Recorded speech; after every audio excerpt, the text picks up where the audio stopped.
You have to be living under a rock if you haven't heard of this guy. That's right, today we are talking about Awkward, the Andrew Tate of Overwatch, the damage man himself. If you are still unaware of the span of influence he has over the community, he is well on his way to 100,000 subscribers here on YouTube, with a healthy fraction of that on Twitter. The reason we are talking about him today is because he found himself on my TikTok feed, Twitch chat, and comments too. So what do I think of Awkward as a top 500 support coach myself? Is what he is saying helpful, or are you wasting your time? First off, yes, Awkward's main source of content is his series of Unranked to GMs. This is where you are going to begin to understand why he is the Andrew Tate of Overwatch. While Unranked to GMs are cringe, you have to first understand that the only reason content creators do it is because so many people watch them over any other form of content. Yes, I am part of the cringe content creators too, but why would I make a guide about a single ability on a character that only helps 1,000 players when I could just do it in front of 100,000 people myself, packaged against lower elo players? I am sure if people would watch the guide with as much focus as they watch the Unranked to GMs, Awkward and I would make the guides, but that isn't what people want to watch. So no, I don't find it to be a problem that we can fix ourselves. The community would have to get involved alongside us. However, through understanding this content strategy, players can start getting more out of Awkward's actual teachings. Time and time again, Awkward will package genuinely good advice in audacious ways so that players get outraged and more people get helped, with the understanding that it will bring more exposure to that content. I see it as a necessary loss for a reasonable gain, but I don't have the same shamelessness as Awkward has. That being said, by doing this take on content, there is a lot of depth that is missing from Awkward's tips. And when you don't have the mechanical skill from the get-go as Awkward, it will keep you stuck eventually if you think with a closed mind. To be fair, you don't have to have the movement and aim of me or Awkward to climb, but it definitely helps. The reality of it is that when you look up to a player that has as many accolades as Awkward does, it makes it even easier to believe what he says is fact with no deeper meaning. This is where my problems begin. Sure, with support, you should be doing a lot of damage, but you should really understand why and when you should be doing damage. If you already have your ultimate between fights, should you be doing damage? Probably not. You are giving the enemy support's ult charge if you aren't supporting your team and confirming picks otherwise. Sometimes it is better to heal teammates when they are trying to make a play and need the extra help. There is a lot of nuance that is missed here, and when Overwatch is as situational of a game as it is, packaging advice as one-shoe-fits-all solutions can be detrimental to players. Only doing damage can win games right now, abusing the current system of the game, but it doesn't make you a better player of Overwatch as a whole, just better at abusing the current system. There will be a time where everyone starts damage botting instead of heal botting, and then what? Awkward understands this, but it often gets lost in translation. Another example is of the content through videos and a tweet he made recently regarding counter picks, alluding that they do not exist. Again, this was wonderfully done by Awkward from a content perspective. What really is a counter in the first place? A hard counter or a soft counter? He utilized this rift in the community as an engine to propel his education further. In the media we are discussing, he essentially teaches players that there are matchups where you are at a disadvantage, but great players can adapt and overcome without a problem. In other words, he's saying soft counters exist in the game, but there are no real hard counters ever. I am pretty sure most players with half a brain cell would agree with the sentiment that the best players will overcome challenges at a disadvantage when they overcome.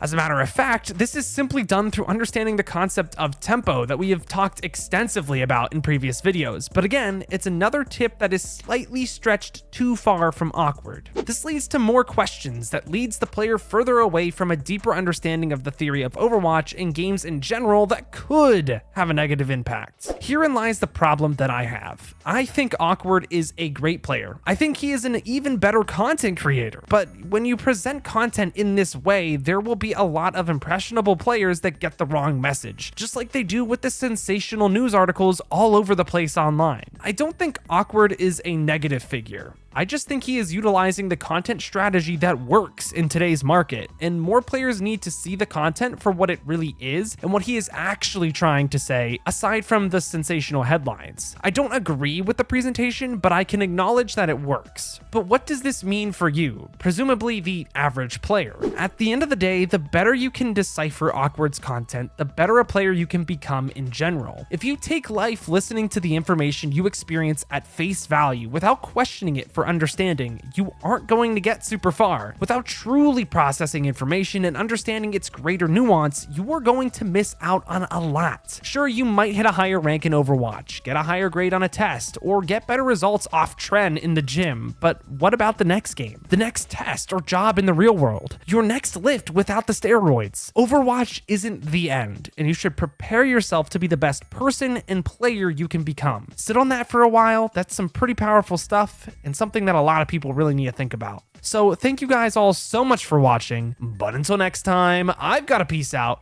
and Paz out. I'll see you in the next one.